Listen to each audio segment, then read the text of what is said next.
Smoke fills a passenger plane 10 kilometers in the sky.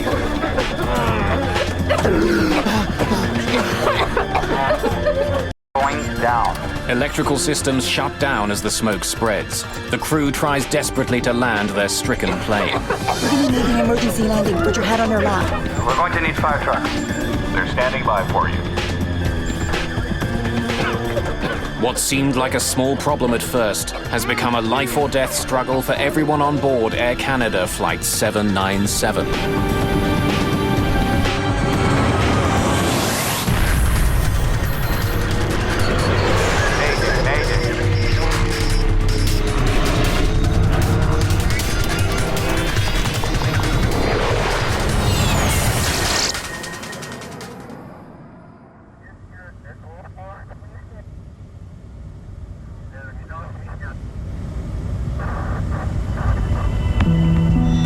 Early evening, June the 2nd, 1983.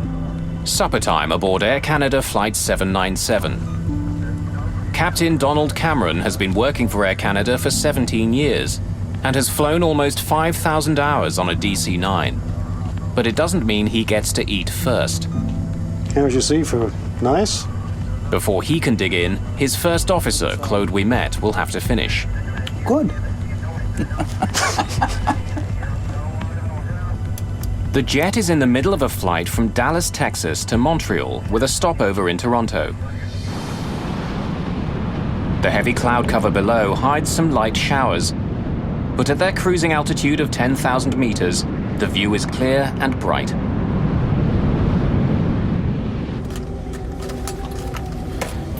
The DC-9 is only half full today, with 41 passengers scattered throughout the plane. Could I have some tea, please? 24-year-old Diane Fadley is an active member of the Juvenile Diabetes Foundation. We have a number of different fundraising activities, and once a year they have a large conference, and at this time it happened to be in Toronto. Raymond Chalifot is 23 and recently married. An engineer, he's returning home from his first ever business trip. It was a little bit frightening both for me and for my wife. I was supposed to be gone 4 or 5 days, so first time we were separated for a long period of time, so it was kind of insecuring for me, yeah. And a few rows further up sits a growing legend in the world of folk music. Stan Rogers is just 33, but his career is beginning to take off outside of his native Canada. I think Stan's best-known songs celebrate ordinary people. The songs are really about ordinary people rising to the occasion and becoming heroes on their own.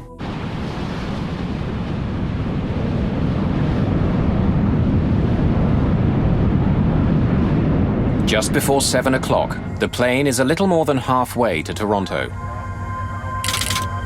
What was that? It's right there, I see it.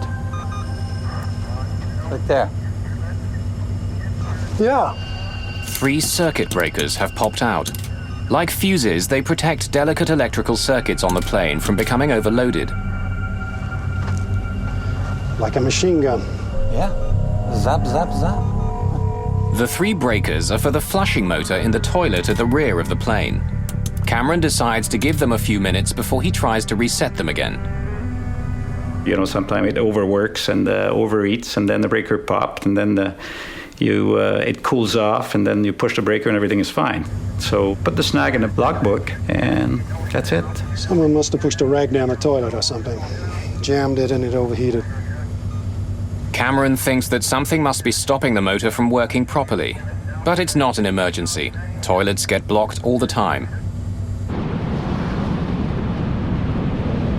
Several minutes pass as the plane continues on its way to Toronto. Flight attendants Laura Kayama and Judy Davidson are busy serving up dinner in the cabin. In the cockpit, it's Captain Cameron's turn for dinner. But first, he wants to reset the 3 circuit breakers. Without them, the toilet won't work. The rest of the flight could get uncomfortable for the passengers. Pop says I push it. He's given it more than 8 minutes. But whatever is wrong with the washroom, it isn't fixing itself. In the cabin, one of the passengers complains about a disturbing odor. Yeah, that is a strange smell. Let me take a look. Connie Kirsch, a Texan headed for a business meeting in Toronto, is seated at the back of the plane. I had smelled a peculiar smell where I was sitting. And it struck me as odd. Actually, it was a wiry smell. It wasn't a smoke smell. A wisp of smoke is leaking out of the washroom. The smoke and the acrid smell of burning plastic takes Davidson by surprise. This is much more than just a clogged toilet. Other passengers are beginning to notice the smoke and the suffocating smell. Sergio, there's a problem in the washroom. Judy says there's a fire. Okay, I'll be right there. Chief Flight Attendant Sergio Benetti is in charge of the cabin crew. As a precaution, we're moving everyone to 3 rows up. The smoke is noxious and overpowering. Benetti can't see any flames. He sprays the fire extinguisher into the tiny washroom, trying to coat every surface.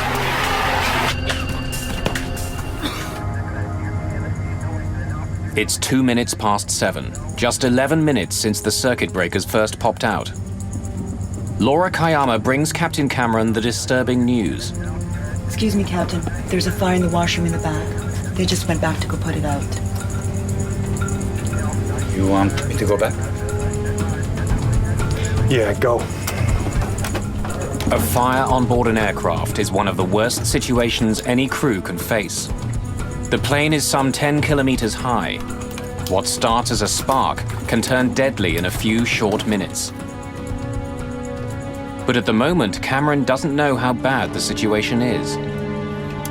You got to remember, in 1983, people were allowed to smoke in the aircraft. And there had been a number of incidents of this sort of in the industry. So it really didn't alarm me that much. Ouimet finds the situation is worse than he expected. I didn't see any flames when I opened the door before, but I sprayed it really good with the fire extinguisher. You think it was a cigarette in the garbage? No, not really. Okay.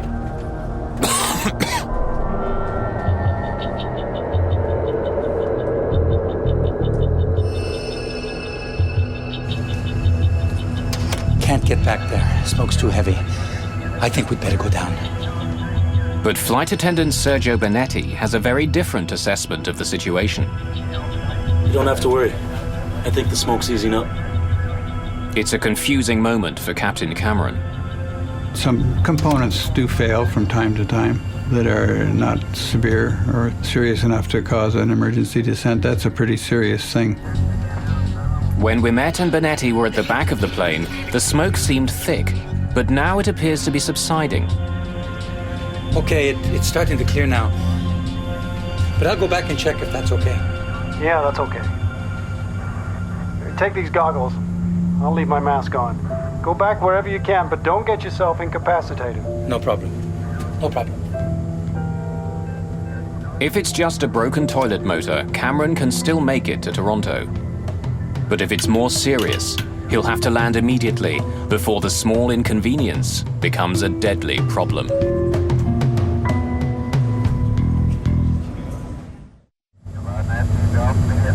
Captain Donald Cameron is waiting for an update from the back of the plane when suddenly he's got a new problem. The master warning light is on. Electrical systems throughout the plane, including some in the cockpit, begin to fail.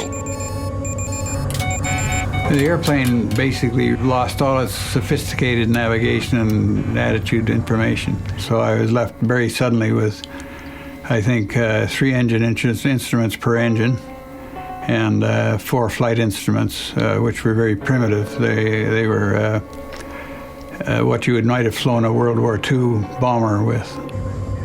With his electrical systems starting to shut down, Cameron calls the nearest ground control. Memphis Center, this is Air Canada 797. Air Canada 797, Indianapolis Center. Go ahead. Yeah, we've got an electrical problem here. We may be off communication shortly. Stand by. co-pilot Claude Ouimet is at the back of the plane. The washroom door handle has become hot to the touch. He doesn't even risk opening it. Faced with a potential fire on board, the crew have no choice but to land their plane as soon as possible. I don't like what's happening. I think we'd better go down. We're going to be making an emergency descent. Brief the cabin crew. Yes, sir. As soon as the decision is made, another warning light goes on. They've just lost most of their emergency power. We're talking about multiple failure here, and it's starting to be complicated. So we're going down, and obviously we have to land. Mayday, mayday, mayday. A small problem has snowballed into an all-out emergency. Mayday, mayday, mayday. This is Louisville Control, over. Air Canada 797, we have a fire on board. We are going down. Can you possibly make Cincinnati? Roger that. Cincinnati is 46 kilometers away. They can make it. Captain Cameron begins an initial descent to 1,500 meters. The crew has switched to emergency battery power, but many of the plane's instruments aren't functioning. It's not only instruments. Cameron finds that a critical piece of his plane isn't working properly. The horizontal stabilizer on the tail of his DC-9 is frozen.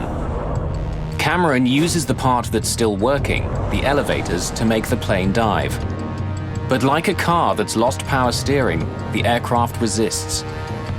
As Cameron pushes on the controls, they push back with a pressure equal to 20 kilograms. The airplane became very heavy,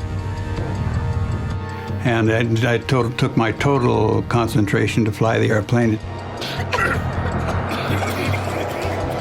An acrid, bitter smoke is creeping forward from the back of the plane and seeping in from the seams in the fuselage ceiling.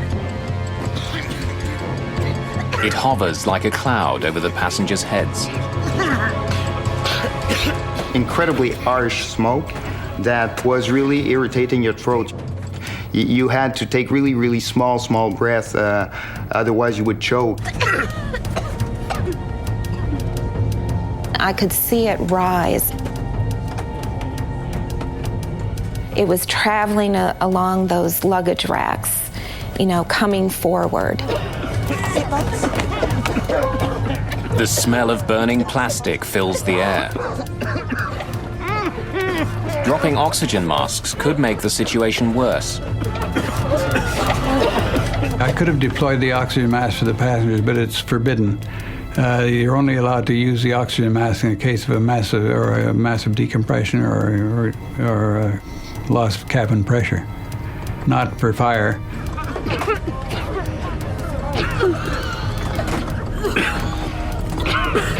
I was crying and scared. I wasn't hysterical.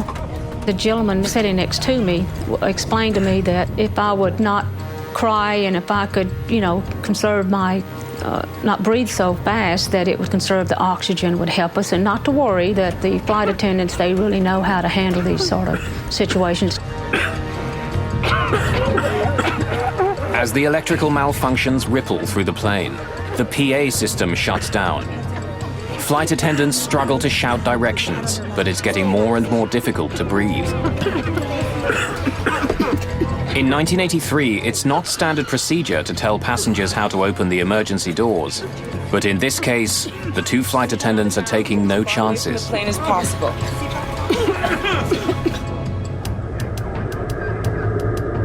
As smoke begins entering the cockpit, the captain's situation is becoming critical. For the first time, Ouimet talks to the Cincinnati airport. Approach, Air Canada 797. We're on Mayday. We're going down. Air Canada 797, Cincinnati approach. Planned runway 36, ILS. And the equipment has been alerted. Do you have time to give me the nature of the emergency? We have a fire in the washroom. We're filling up with smoke right now. Say, type of aircraft, number of people on board, and amount of fuel. We'll copy that later. We don't have time. Gregory Karam is the approach tower controller. He's the lifeline for the struggling jet.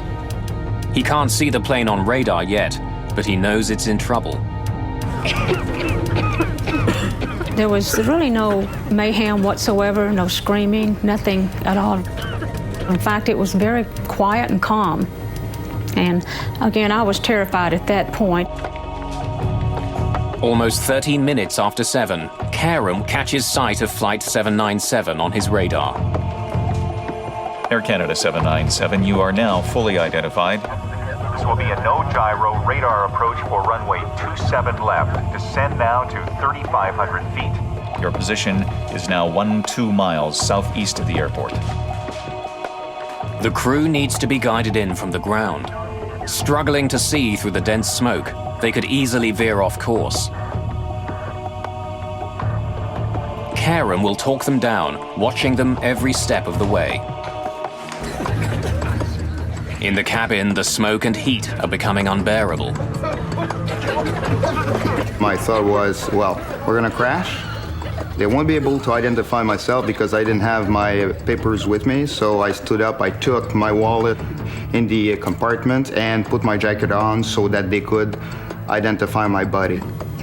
I knew at that point, that's when I decided or felt that I was not going to make it because I felt I would never see my family again, and the situation just seemed very impossible. Stan certainly had a sense of his own mortality, and he hated to fly. But the demand for Stan was growing, so he was flying more often. And he certainly had a sense that with so much traveling, his risk is elevated. Where's the airport?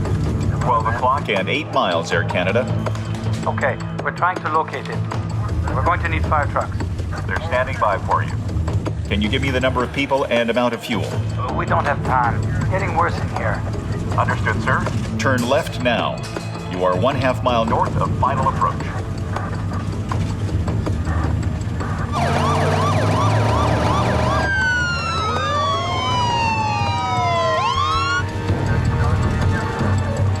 Finally, the crew see the airport. Okay, we have the airport. The tower has you in sight. You need not acknowledge further transmission from the Air Canada 797. You are cleared to land. You are 4 miles from the airport. Good luck.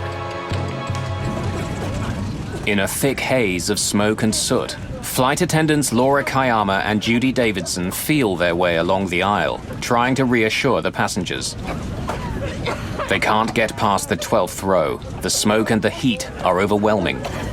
I was praying the whole time. Dear God, please help us land this plane. Please get this plane safely on the ground.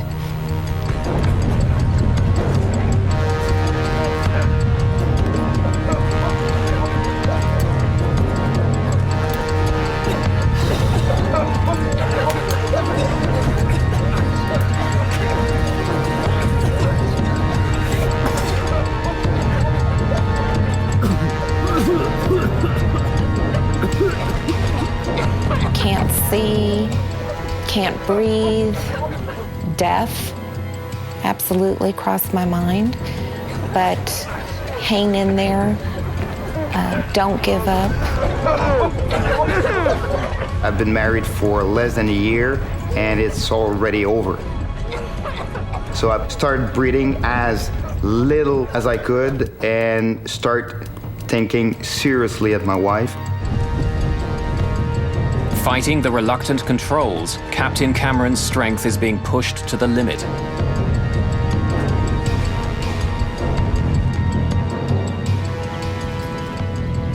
"797, the tower has you in sight."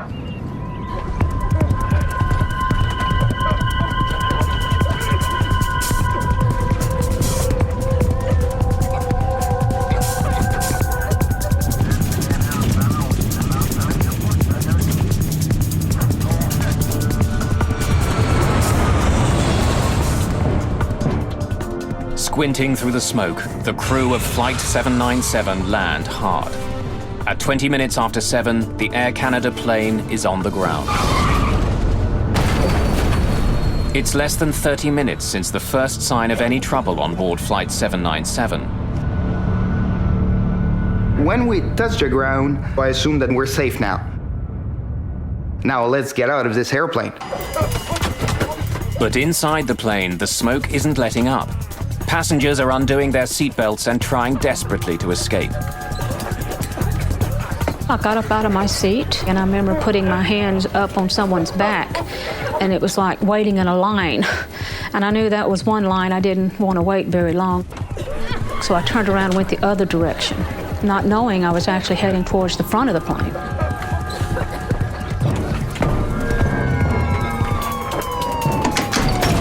Sergio Bonetti is the first one to the door.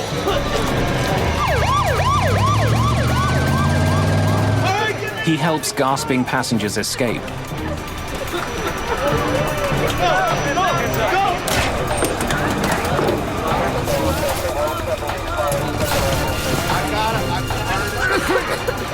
The cabin is pitch black and burning hot.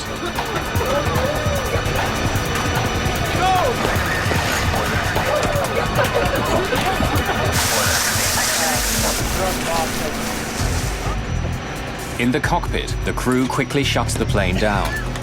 The first officer escapes through the emergency window. It's a 5-meter jump to the ground.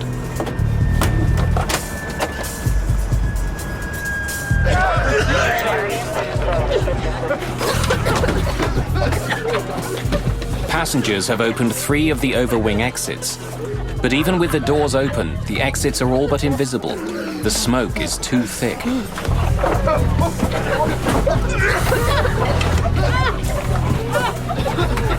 I saw a light, and it was the door that had opened. Someone had opened the door. I realized what it was. I ran to the door and held my help. I just put my face out so I could breathe. Passengers who have found the exits slide off the wing and stumble to safety. On the ground, Laura Kayama and Judy Davidson frantically move passengers away from the deadly plane. Fire rescue vehicles surround the plane. They douse the plane's exterior and the ground beneath with foam, fearing a fuel fire or worse, an explosion. Through the cockpit window, we can see Captain Cameron sitting in his seat looking dazed and slumped towards the wheel. First thing that got my attention was to see Don's face in the window and realize that he was not completely conscious. I couldn't get out of my seat. I'd start and I'd get my arse up in the air or like that, and I'd be pushed back by I have no idea. It was an invisible force, but it was probably smoke and fire. Desperately trying to save the captain's life, Ouimet tells firefighters to cover him with foam. It was this soapy, ice-cold mixture that drenched me. It works. Cameron stirs and climbs out through the cockpit window. Stop! There he is! Don! Barely 90 seconds have passed since the plane landed, when suddenly the whole interior of Flight 797 ignites. The flames roll through the cabin like a train. Captain Donald Cameron is the last person to get out of the plane alive. We knew there were people in the airplane, unfortunately, at that point. That was finished. The cabin fire breaks through the top of the fuselage. Black smoke can be seen for kilometers. Flight attendant Laura Kayama begins to count. I will remember these words forever. She told us to line up so that she could count the survivors. If there were survivors, obviously they were dead. Including the crew, there had been 46 people aboard the plane. But there aren't 46 people on the runway.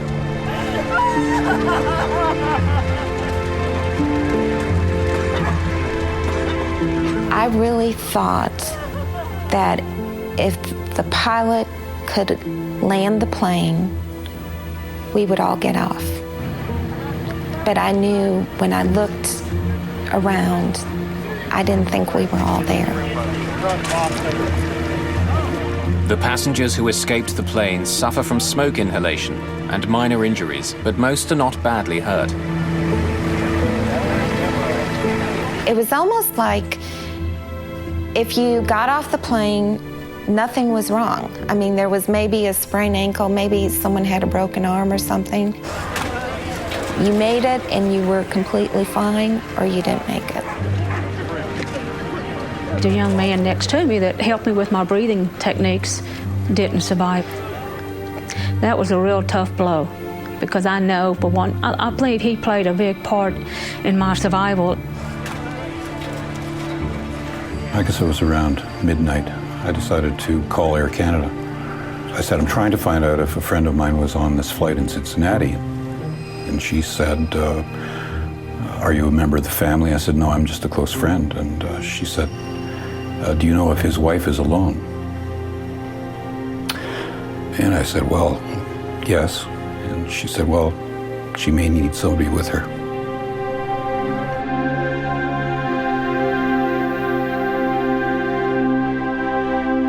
Stan Rogers, the rising musical star, didn't make it off the plane.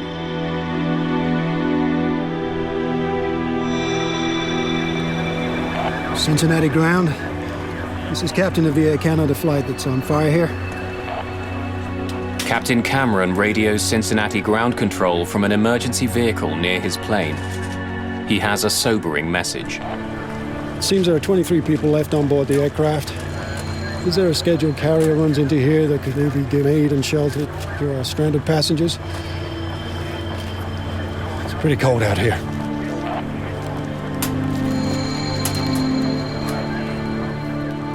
What began with a simple electrical problem has taken the lives of 23 people. What caused the deadly fire? What went so horribly wrong? The investigation will uncover the plane's troubling history. This DC-9 had another serious accident just a few years before.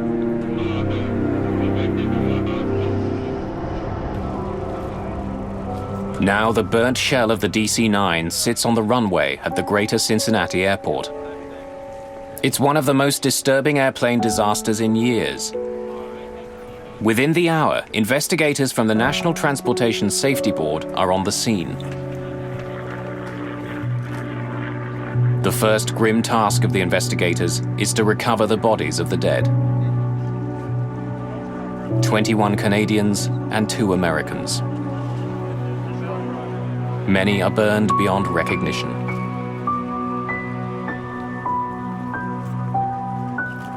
Almost all of the victims are found in the front half of the plane, between the wings and the cockpit.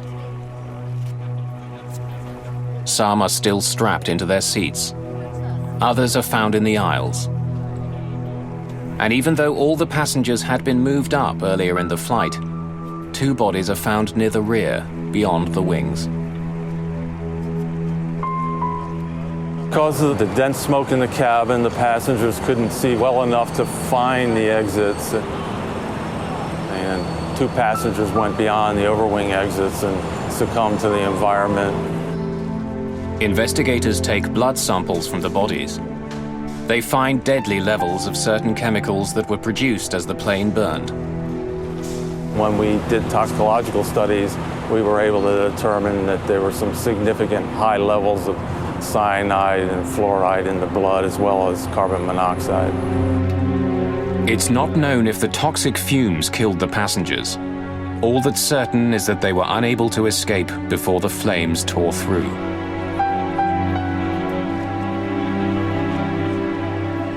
When I went on board, I was just struck by the acrid smell.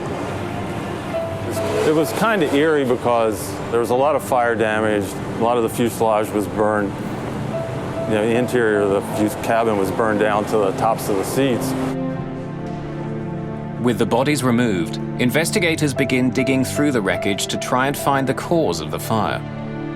Among them are members of the FBI. The FBI became involved very early because of the possibility of a crime taking place takes precedent over a accident.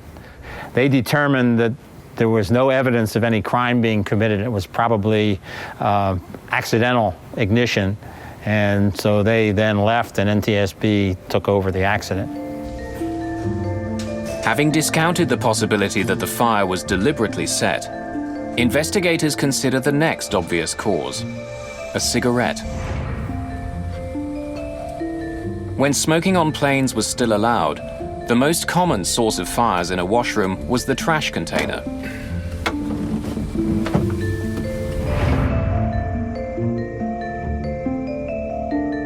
Investigators examined the trash container and find that the top is burned away, but the trash chute and the container behind and below the sink are intact. Inside the container are remnants of paper, scorched but not burned. The fire could not have started here. With the most obvious potential causes discounted, investigators begin to comb through the wreckage looking for what had started the fire. Studying the history of the plane, Hill uncovers some startling facts. In the year before the accident, 76 separate maintenance issues had been written up in the plane's logbook. All were dealt with, but still, it's an unusually high number of problems. The plane's troubled history didn't end there. 4 years earlier, the rear bulkhead had failed, causing an explosive decompression. The crew had to make an emergency landing. It knocked out a lot of electrical cable and hydraulics and stuff like that, and the guy did a hell of a job bringing it back to Boston. The plane was repaired and put back into service, but Hill focuses on the wires that had to be stitched together after the accident.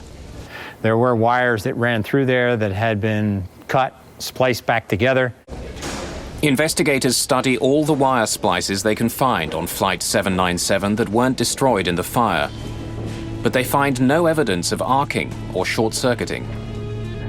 It's another dead end. Investigators turn their attention to the cockpit voice recorder and the popping circuit breakers. What was that? It's right there, I see it. Right there. Yeah. Like a machine gun. Yeah. Zap, zap, zap. The circuit breakers trip as a precaution. When they begin to overheat, the circuit breakers turn off, cutting electrical current to the motor. It's a safety feature, so the motor won't cause a fire. Pops as I push it. Investigators need to know if the breakers were tripped by a fire that had already started, or was the motor itself the problem? The NTSB build a mock-up of the plane's washroom and force the flush motor to seize. They want to see if it could have started the fire. The seized motor reaches a temperature of 428 degrees Celsius. It's hot, but it's not hot enough to ignite parts of the washroom around the motor.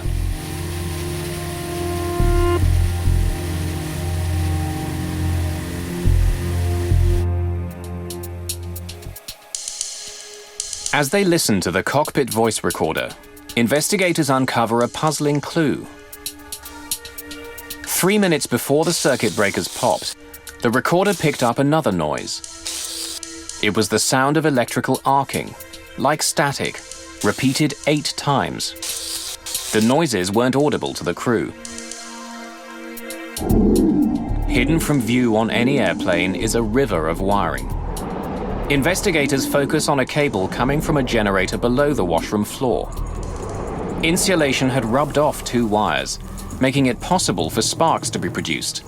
Sparks that could start a fire. There was evidence that there was some electrical arcing, but it could have occurred after the insulation had burned on those wires. In spite of countless hours of investigation and numerous tests, in the end, the NTSB can't pinpoint the exact cause of the fire. There simply isn't enough evidence. just because of the vast amount of damage that was done in that concentrated area around the lavatory where the fire burnt for a long period of time and possibly destroyed any of the evidence of where the fire actually ignited. Even if they'll never know the exact cause of the fire, investigators try to understand how it could cause so much damage. There had been heat and smoke, but no one had seen any flames until an explosion ripped through the jet. When you have a fire that has incomplete combustion, when it has a lack of oxygen, they will produce combustible gases. Those gases then can collect, especially in the crown of an aircraft. The fire had burned out of sight behind the washroom walls, and the smoke, hot gases and fumes intensified and spread inside the wall space from the washroom through to the cabin walls. Those spaces acted as a sort of chimney for the gases and smoke that the fire was creating. Although the fire remained concealed behind the walls and ceiling panels, the smoke and hot gases entered the cabin through every seam, gathering in the upper space in the cabin and pressing down on the passengers. The inaccessible areas and the cabin area are all linked together through small cracks and crevices and small openings. The plane is one big pressure vessel with everything being the same, equilibrated to the same pressure. So smoke and gases in those areas would fairly quickly start to permeate into the passenger cabin. When the doors were opened during the evacuation, an unlimited supply of oxygen was suddenly available to feed the fire. The more intense the heat, the more oxygen-hungry a fire becomes. The gas is ignited with the force of an explosion. And once you have a flashover, you produce heat, toxic gases, and you burn up all the oxygen in the cabin, and it becomes non-survivable. The technical part of the investigation is complete. But there are still a lot of questions about how the crew responded to the fire. The first officer says it's starting to clear now, and at that point I reckon that the fire was under control. Could they have done more to prevent the tragedy on board Flight 797?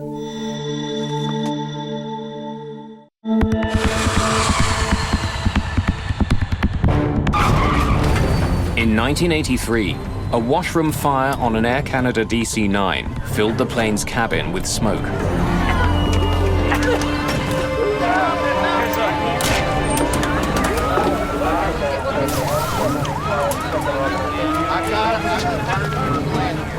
The crew struggled to land the plane, but a flash fire ripped through the jet moments after it came to a stop.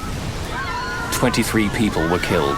There was a fireman hollering at us. I think the quote was, "She could blow at any minute." NTSB investigators are unable to definitively pinpoint the cause of the fire. But after reviewing all the information they have, they're ready to release their report. The report on the lethal fire aboard Air Canada Flight 797 is published a year after the accident. It's a landmark in aircraft safety, but it immediately makes for controversial headlines. The NTSB points out that the source of the smoke was never identified, either by the flight attendants or the first officer. The captain was never told, nor did he inquire as to the precise location and extent of the fire which had been reported to him. And with that in mind, what type of fire did you believe that you had? The bin fire. Mayday, mayday, mayday. And the report asks a hypothetical question. Air Canada 797, we have a fire on board. We are going down. Can you possibly make Cincinnati? Roger that. If he'd begun to descend sooner, could the captain have landed at Standiford Field Airport in Louisville, Kentucky? It was a few minutes closer. The report and the media attention it gets are devastating to Captain Cameron and his crew. Soon after the report is released, there's an outcry among pilots in the industry. They resent its implied criticism of Flight 797's crew and the suggestion that they could have begun their descent 5 minutes sooner. Several months later, the Airline Pilots Association submits a petition that defends Cameron and the crew. It makes an impact. The NTSB release a revised report, including the petition by the Airline Pilots Association. In the petition, First Officer We Met writes an impassioned defense of landing the plane where and when they did. The issue wasn't only the distance to the nearest airport, but the required rate of descent. As it was, the plane barely made the descent to the greater Cincinnati airport.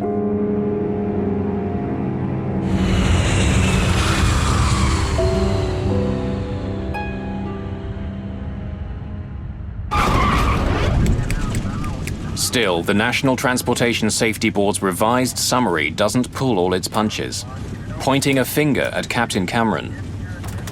The report states that the time taken to evaluate the nature of the fire and to decide to initiate an emergency descent contributed to the severity of the accident. 20 years later, the statement still stings. I'm glad they were all, the people that got off. I'm very sorry that the people that didn't get off, because we spent a lot of time and effort getting them there.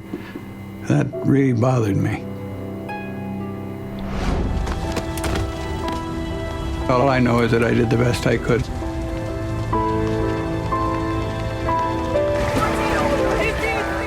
Along with the comments on the performance of the crew, the NTSB recommends a host of safety improvements. Perhaps if the flight had been full, someone would have noticed the smell of smoke sooner. But what the washroom of Flight 797 could have used was a smoke detector. They weren't standard throughout the industry, but after Flight 797, attitudes and regulations changed. Even though flight attendants did receive some training in dealing with fires aboard a plane, it didn't go far enough. But what was more obvious, the flight attendants weren't properly equipped to attack fires. Without full-face masks and oxygen, they couldn't be expected to fight fire while holding their breath. In the years after Flight 797, attendants received better equipment and training. The cabin crew had also made split-second decisions that helped save lives. Moving passengers further up the plane and handing out wet towels minimized the effects of the toxic smoke. Their decision to tell passengers to open the emergency exits over the wings was not standard procedure, but it let some passengers escape more quickly and was eventually adopted as a routine practice.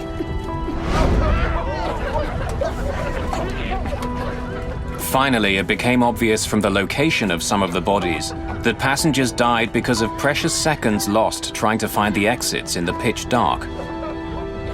What would have made a difference? Track lighting on the floors and bumps along the overhead bins that identified the rows with emergency exits. Features that would eventually become standard.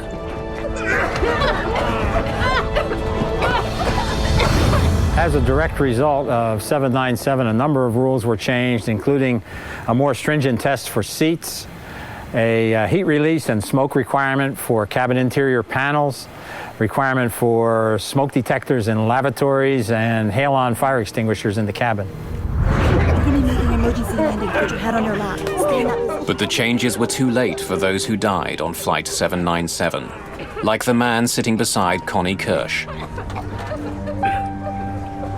Months after the crash, his wife tracked Connie down. She said, I just understand my husband was the one that was next to you, and I just wanted to know how was he? What was his spirits? And I said, he was in great spirits. He's very nice. He let me sit next to him and explained to me how to breathe. That was really difficult, you know, and the guilt that I carried for a long time was difficult. But I'm past the guilt. But I guess when you go back to it and you think about it like this in detail, you're right back there. Stan Rogers was another victim of Flight 797. He would never be able to fulfill the promise of his life and growing career. I loved his generosity and his loyalty as a friend. As an artist, he was perhaps one of the best songwriters this country's ever produced, and it was really an incredible pleasure and honor to be working with him. He still gets lots and lots of airplay, and so his legend grows.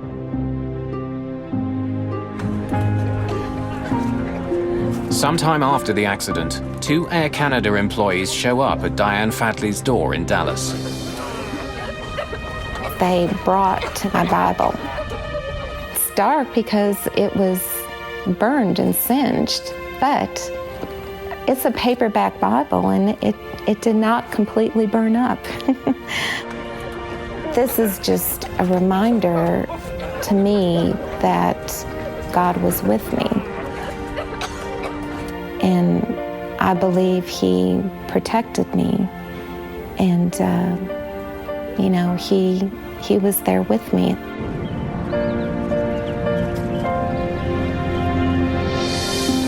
Captain Cameron and his crew eventually received 6 separate awards for their heroic actions on Flight 797, including recognition from the Royal Canadian Air Force. But they're all still haunted by the nightmare. You feel responsible, there's no question. You feel guilt, you're willing to give your license. You feel very small until you get all the facts together, and because it's a puzzle for you, you're as much as a victim in this. You're not supposed to fly an airplane in that condition, so you're as much as a victim as the passenger, and I think it becomes all of our problem, and we're all part of the solution. It's just a shame we didn't get everybody off. It still bothers me.